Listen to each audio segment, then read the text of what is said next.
¿Cómo podemos hacer un marketing inclusivo y respetuoso? Hoy conversamos con Visila Bococo. Visila fue reconocida en el año 2019 con el Premio de Naciones Unidas Citizen of the World. Trabaja de manera regular con Naciones Unidas en programas para el desarrollo y para el emprendimiento y es una de las empresarias más autorizadas para hablar de temas de diversidad y de liderazgo. Arrancamos. Esto es Masters del E-Commerce. Hola, hola, hola, esto es Masters del E-Commerce. Este es el primer episodio de la cuarta temporada en que vamos a contar con el placer de tener un entrevistado, un experto invitado. Así que estamos hoy a trío aquí con Pancho Mendiola y con Visila Bococo. Visila, bienvenida, ¿cómo estás? ¿Cómo te encuentras? Pues estoy fenomenal y feliz de estar aquí con vosotros. O sea, qué mejor manera que empezar mi día que aquí, llena de energía. Oye, y qué mejor manera para nosotros de arrancar la cuarta temporada que contigo, que eres una de las voces más autorizadas para hablar de un tema, yo creo que vital hoy en día, que es el tema de la diversidad y el liderazgo, ¿no? Porque van de la mano una cosa con la otra, no se entiende lo uno sin lo otro. Pero vamos a empezar por ahí, vamos a empezar explicando un poquito qué es diversidad, ¿no? Porque la gente habla de eso, pero ¿realmente lo entienden? ¿Realmente se sabe qué es diversidad? Bueno, pues yo creo que la diversidad, desde luego, radica en que todos somos únicos y especiales. Y como lo define Berna Myers, me encanta su definición, diversidad es que te inviten a la fiesta. Y inclusión diríamos que sería ya el siguiente paso y es que te saquen a bailar, ¿no? Y creo que hoy por hoy es tan importante entender ese concepto y el valor de la diversidad que trae riqueza, que para mí yo creo que todos tenemos eso que nos hace especiales y únicos y que a veces lo vemos como que nos separa de los demás. Y creo que lo que tenemos que hacer es unificarnos a los demás y entendernos en esas diferencias. ¿Tú has vivido o has visto esto directamente en el mundo empresarial? Porque quizás en el caso tuyo es súper interesante porque además eres una figura que ha sido líder empresarial, que ha sido emprendedora, reconocida a nivel mundial. Entonces es muy bonito porque tienes esa experiencia de primera mano. ¿Has visto esto? ¿Lo has sufrido o lo has conquistado? ¿No? Cuéntanos un poquito de eso. Yo diría que lo he conquistado, porque mira, para poder entender cómo yo he llegado aquí en el mundo empresarial, tendríamos que empezar desde el principio. Hay que entender que mis padres son inmigrantes africanos que llegan a España y ya son distintos. Mi madre llega con 14 y mi padre con 17. Me tienen con 22, súper jóvenes, y soy la primera niña negra que la gente ve en la calle. Todo el mundo se para a mirar cuando mi padre va con el carrito. Ya era difícil ver un hombre con un carrito en los años 70, pues imagínate cuando lleva como un bebé negro, ¿no? Entonces, estas son mis circunstancias. Llego al colegio, a la universidad y siempre soy la única negra. Cuando intento buscar trabajo, me encuentro con la circunstancia de que, claro, me han metido en la cabeza que tengo que estudiar mucho para así tener un buen trabajo. Y entonces estudio Derecho, Económicas, hago todo by the book, ¿no? Como se dice en inglés. Y Sí. cuando voy a buscar trabajo, boom, las puertas no se abren para mí. Entonces, claro que he sufrido este tema, porque la gente, por ejemplo, cuando tenía una entrevista telefónica con ellos, en aquella época gente no tenía internet para ir a Google y ver cómo eres, ¿no? Entonces, tienes una conversación por teléfono, luego llegas a la entrevista y ves que la persona, ¡pum!, salta cuando te ve, ¿no? Del susto, porque dice, ¡ay, Dios mío, es negra!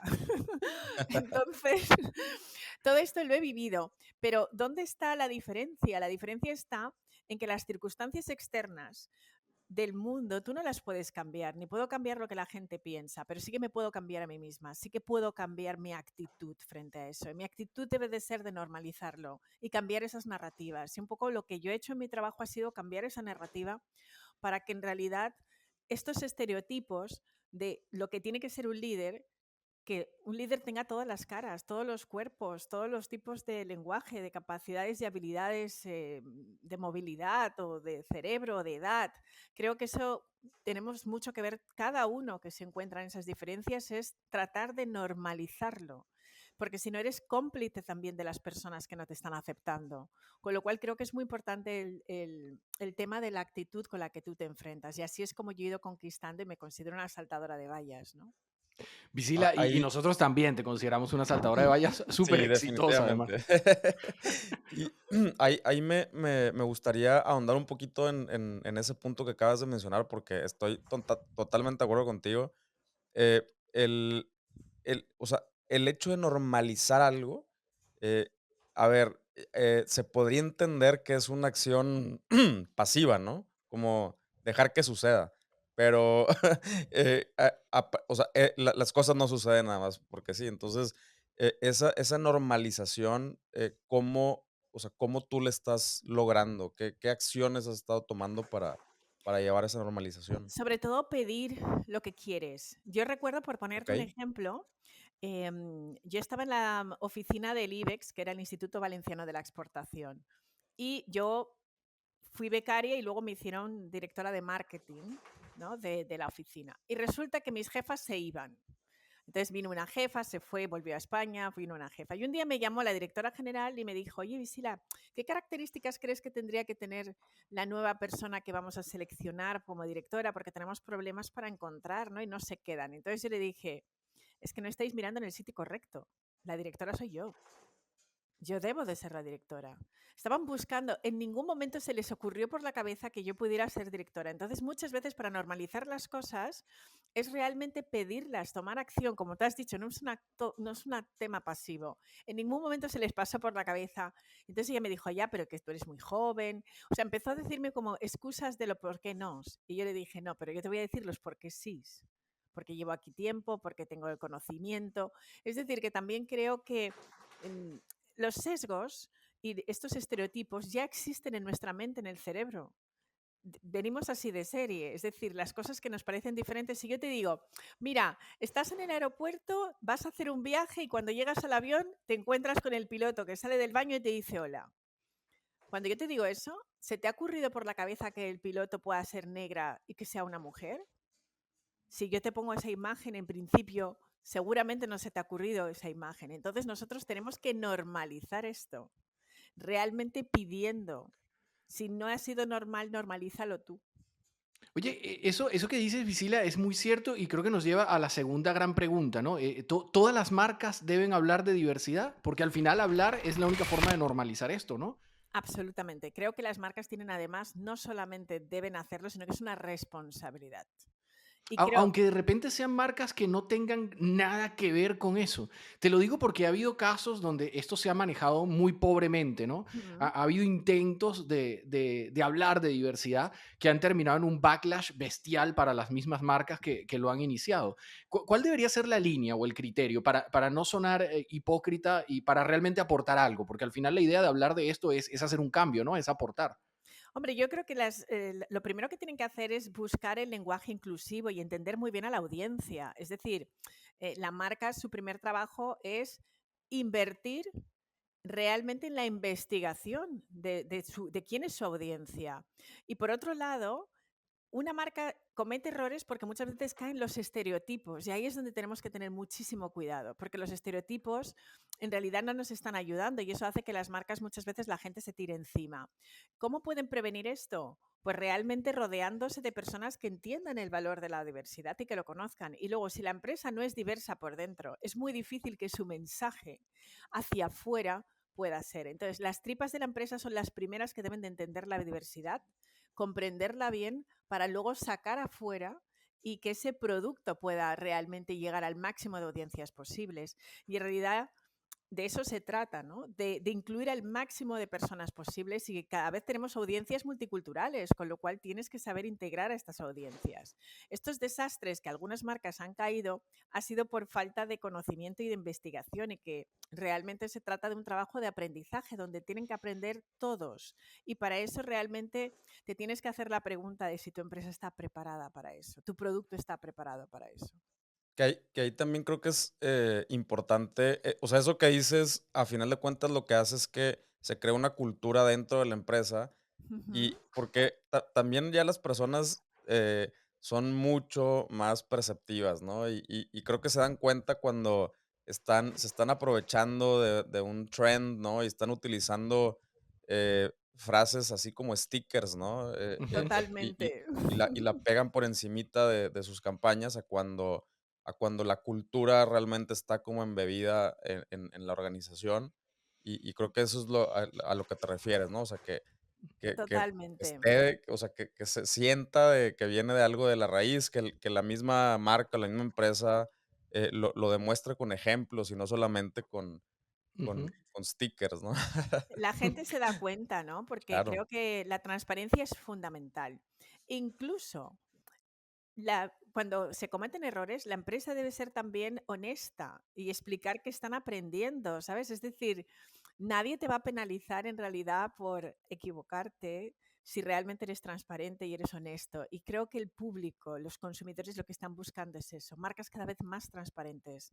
Y en este mundo estamos todos aprendiendo juntos, ¿no? A medida que los problemas sociales emergen, muchas veces pues tomamos conciencia y decimos, anda, este problema está, pues cómo podemos solucionar, ¿no? Y que las marcas por lo menos hagan el intento de educarse a sí mismas, ¿no? Y ser pues transparentes y trabajar también con su propia audiencia, ¿no? Que creo que es muy importante esa comunicación con tu propia audiencia y de esa manera los vas a entender.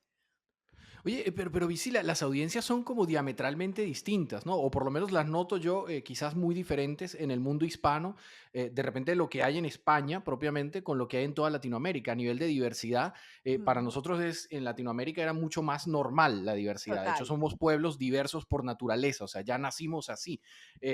Todo el mundo en Venezuela decían echando broma que o tira flechas o toca tambor, porque ahí no había, o tenía sangre indígena originaria o tenía sangre africana, pero había Exacto. mezcla permanente, ¿no? España es como más homogéneo, es como más complejo que el mercado empresarial español entienda la diversidad, ¿no? O me equivoco con esto. No, no, para nada te equivocas. No, no, doy fe de ello porque me he criado en España y sigo trabajando muchísimo en España con muchas marcas y muchas en realidad les cuesta muchísimo el tema de la diversidad y no solamente la diversidad cultural, sino la de género, la diversidad con la comunidad LGTB, la diversidad, por ejemplo, con las personas con discapacidades físicas o mentales. Es decir, que todavía existe mucho trabajo por hacer, ¿no? E incluso en Estados Unidos también, ¿no? Que digamos que puede ser un lugar donde digamos que la diversidad se entiende de una manera mucho más sencilla.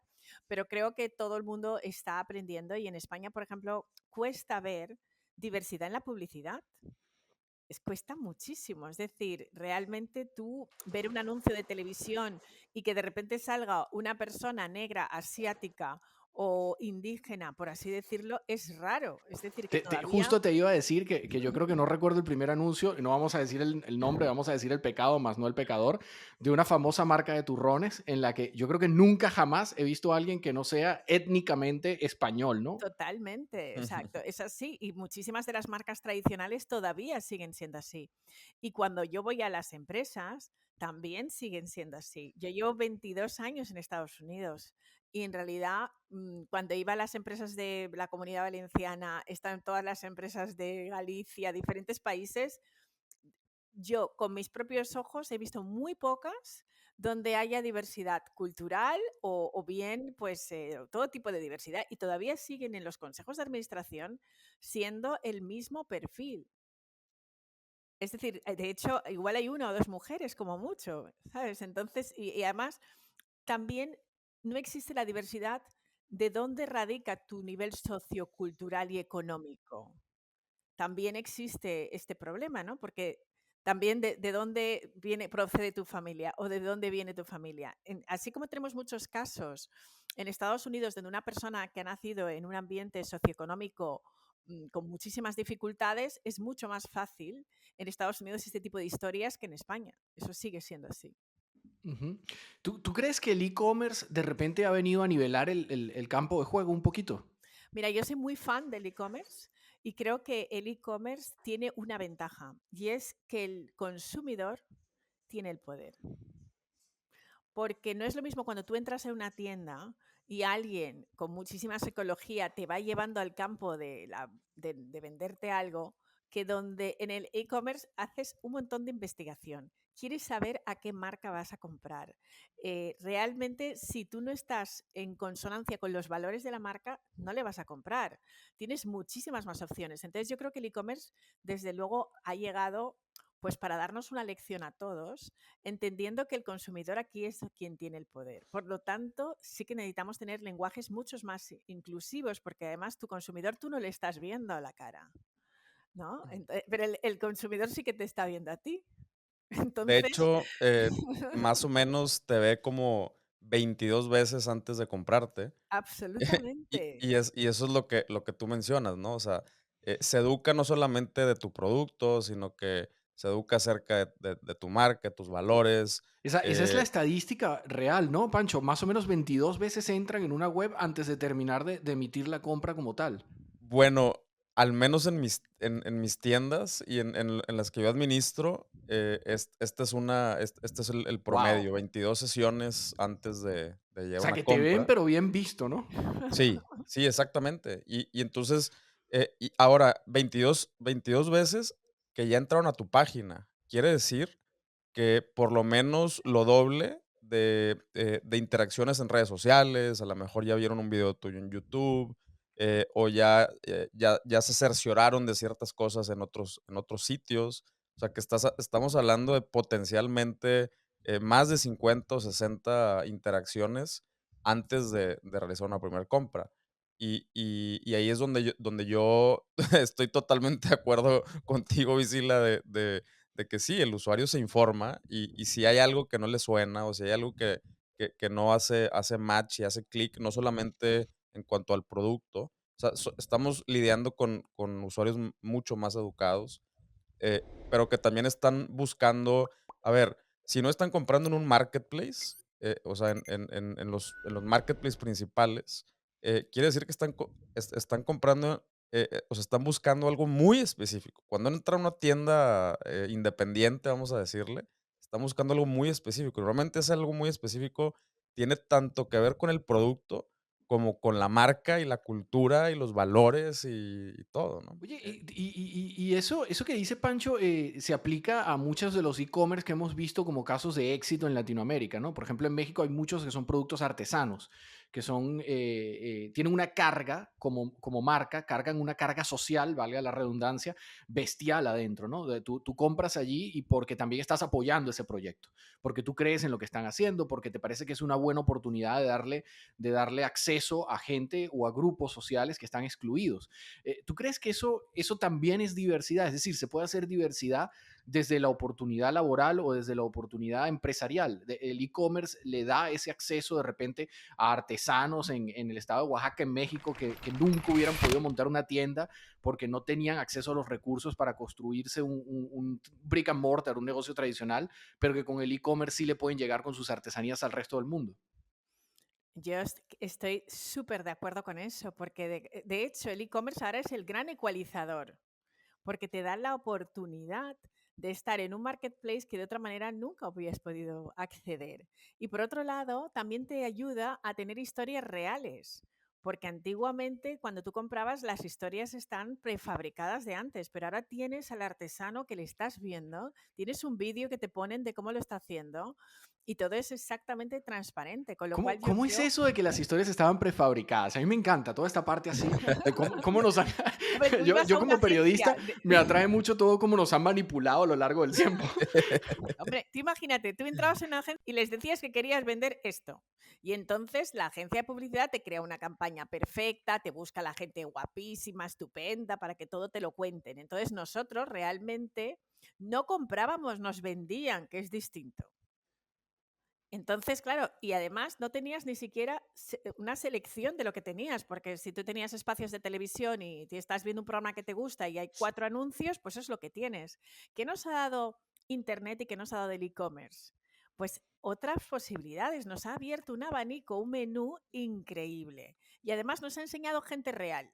No gente prefabricada, estupenda, que salen y nos dicen qué bien está el producto, sino que tienes al artesano que te lo está vendiendo, y luego tienes personas que están consumiendo ese producto, que también pueden ser influencers o no, pueden ser personas reales. Y entonces yo creo que eso te acerca mucho más al producto, porque no lo ves como algo aspiracional a lo que yo puedo aspirar, sino que es tuyo. Y más encima, te estás comprometiendo socialmente con la causa de ese artesano que quizás vive en el Amazonas o vive en una zona muy complicada y tú le estás viendo. Y más encima estás aprendiendo de su cultura, te estás conectando, estás realmente pues ayudando a una persona que dices, jo, me conecto con su historia y quiero apoyarlo, ¿no? Y eso a mí me encanta. Y las campañas, por ejemplo, que ahora te dicen, bueno, este producto lo hizo tal persona y de repente te llega el producto a tu casa súper bien empaquetado y te pone una nota de la persona que te lo ha hecho, ¿no? Y su historia. Y más encima es que puedes hacer un Google y ver si eso es cierto o no. Qué increíbles somos los seres humanos, ¿no? Qué complicados a veces somos, que los primeros ejemplos de productos marcados de origen eran de animales. O sea, fue más fácil para nosotros aceptar que la lata de yogur o el pote de yogur dijera, este yogur viene de la vaca Rosita, de la vaca Carmen, que aceptar que nos explicaran de dónde venían las prendas hechas por los seres humanos o las historias de los artesanos detrás, ¿no?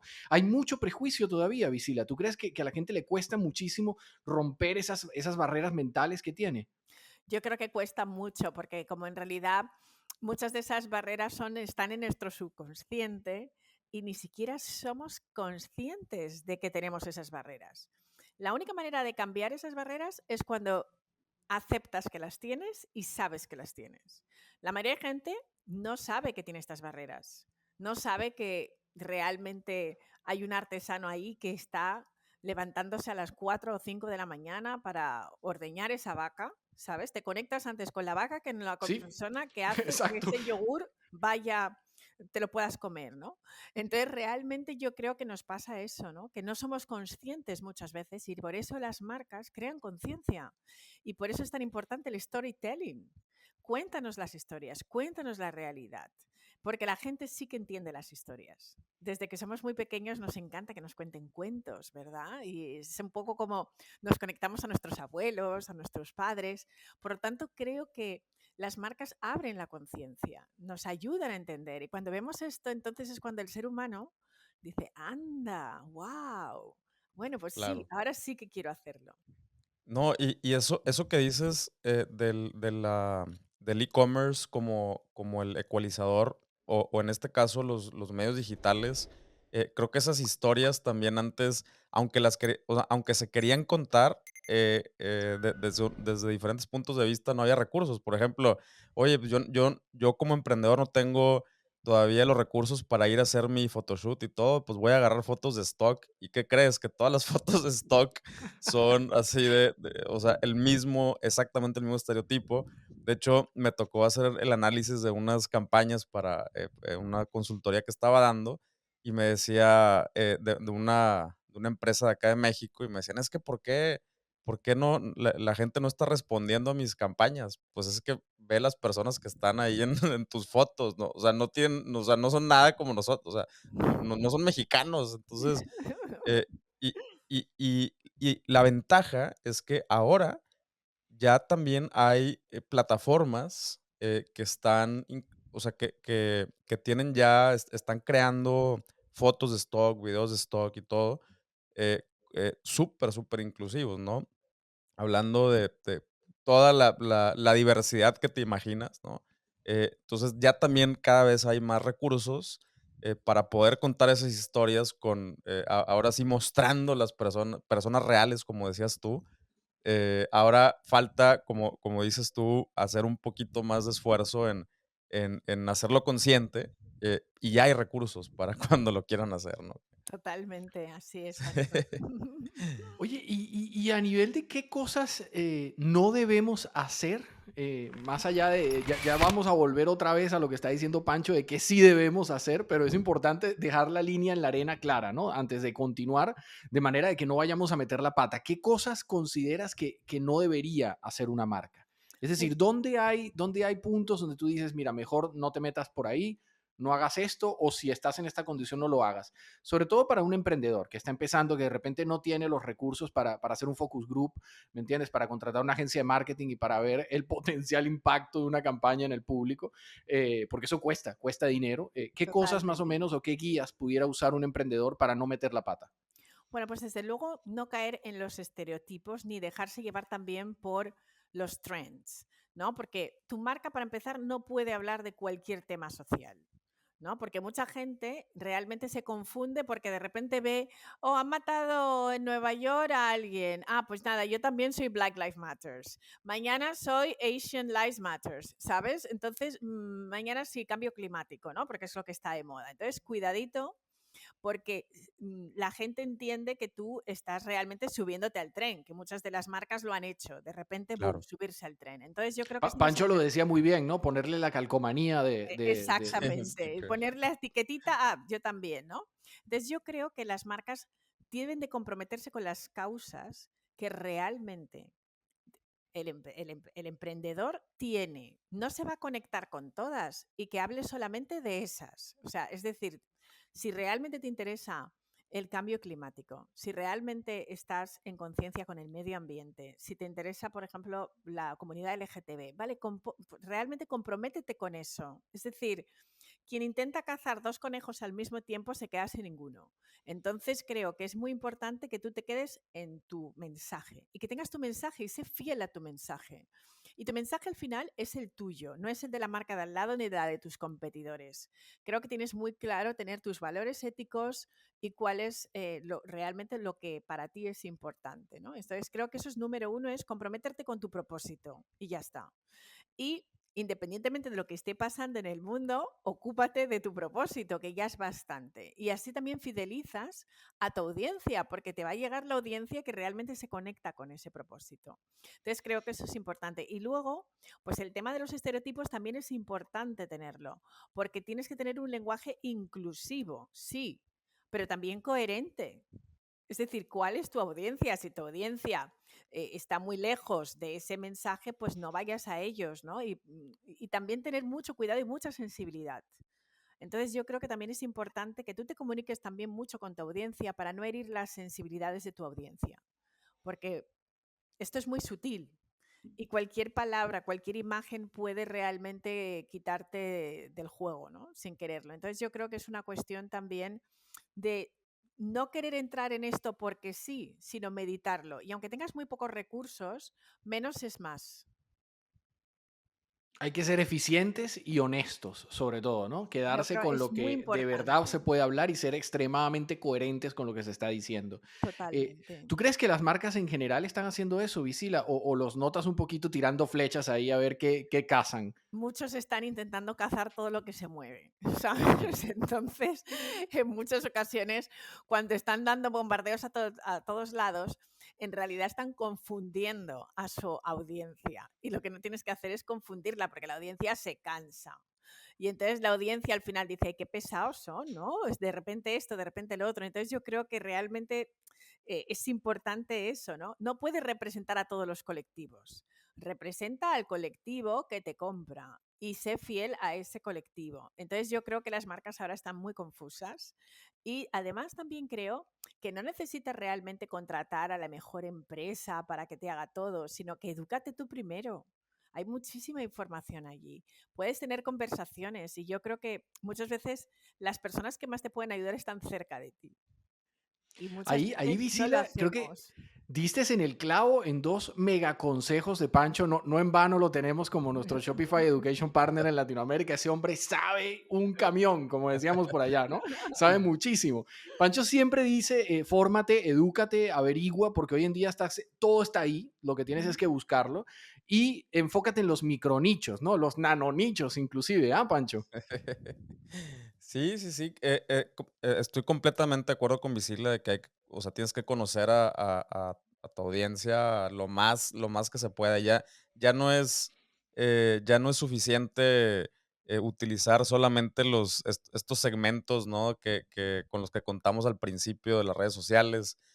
Edad de tanto a tanto, ¿sabes? O sea, ciertos gustos. O sea, eso no te da en el mapa completo. Hay que conocerlos y para conocerlos, pues puedes hacer esfuerzos, o sea, esfuerzos como proactivos, ¿no? De hacer encuestas, hacer llamadas, o sea, sí, hay muchas herramientas para conocer a tu audiencia.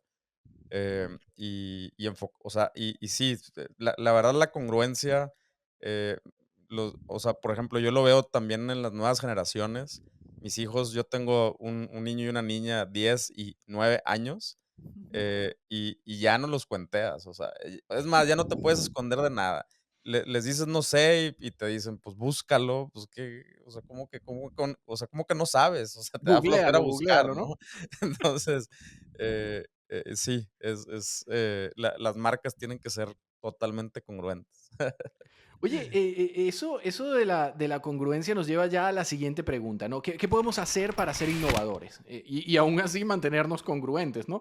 ¿Qué tipo de campaña o qué estilo de marketing inclusivo se puede realizar desde un e-commerce? Por ejemplo, ¿qué recomendarías tú a grandes rasgos? No, no te estamos pidiendo, obviamente, que te diseñes toda una campaña para el Super Bowl, porque esa no es la idea, pero a grandes rasgos, más o menos, que pudiera ser un e-commerce que fuera bonito, que fuera positivo, sobre todo para la sociedad también, ¿no? Porque la idea al final de esto es que con ese marketing además se haga un cambio, ¿no? Si no, yo creo que estamos un poquito perdiendo el tiempo, ¿no? Yo creo que es muy importante, lo primero, conocer tu nexo de unión con la audiencia. Conoce ese nexo y creo que muchas veces se le tienes que preguntar, interactúa con ellos, como decía Pancho, ¿no? A través de encuestas y todo esto, ¿no? Y luego creo que lo que más nos toca a todos son las historias reales. Creo que el storytelling es algo y las campañas que están conectadas con la realidad, ¿no? Sin filtro. Creo que es muy importante y las campañas que yo he visto que han tenido mayor relevancia en las marcas es eso, ¿no? Y Sin marcas, filtro dices lo bueno y lo malo, ¿no? La lo historia bueno y de lo éxito, pero malo, también los fracasos y los aprendizajes. totalmente, sí.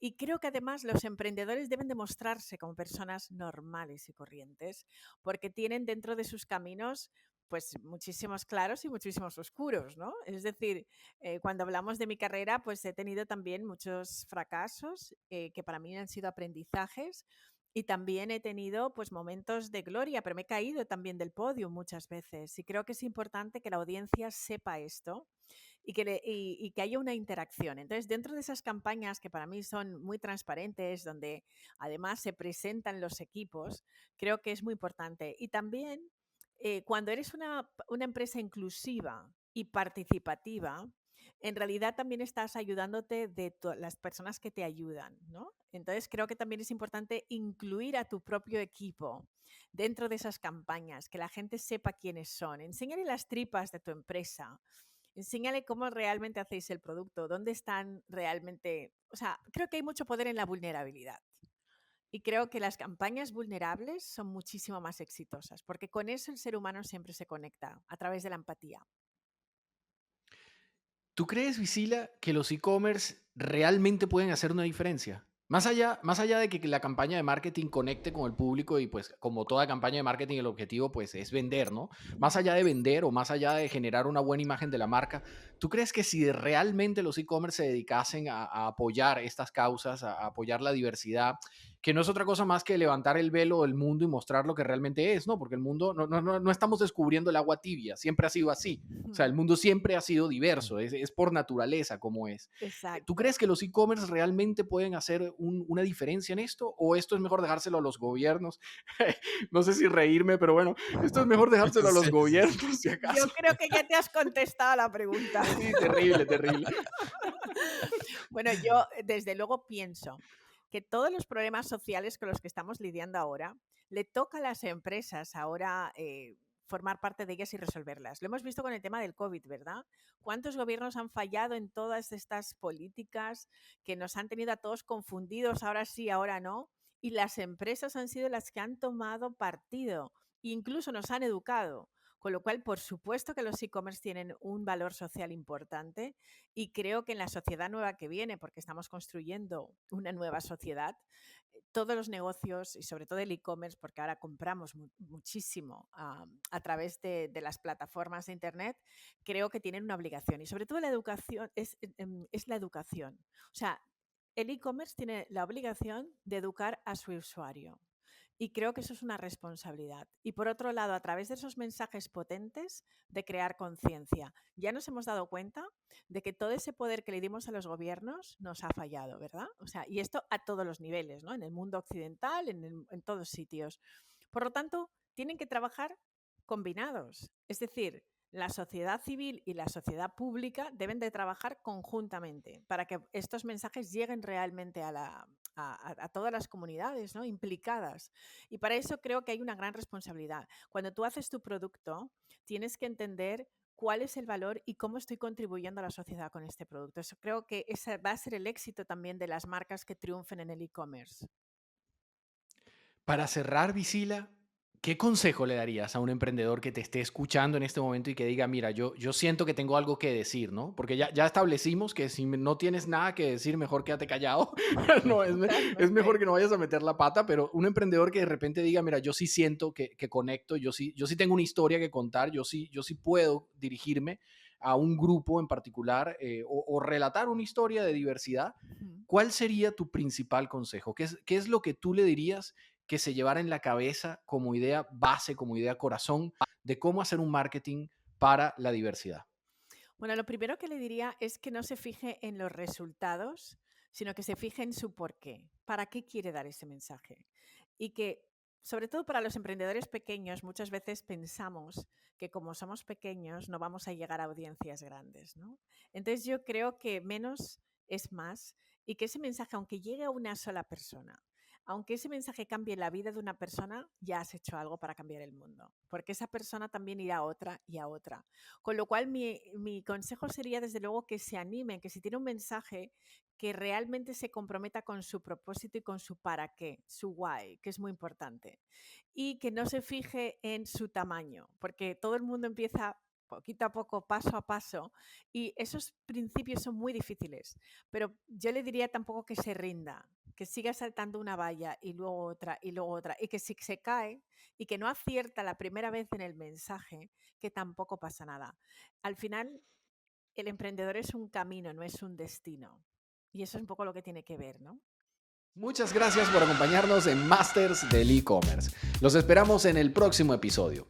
Y les recordamos que si desean conocer más información sobre el mundo del emprendimiento online y del comercio electrónico, pues pueden visitar el blog de Shopify en español. Y si ya están listos para lanzarse a emprender online, qué mejor que hacerlo de la mano de Shopify y disfrutar de 14 días de prueba gratis sin necesidad de introducir sus datos bancarios ni su tarjeta de crédito. Les dejamos el enlace aquí y también en la descripción de este video. Nos vemos en la próxima.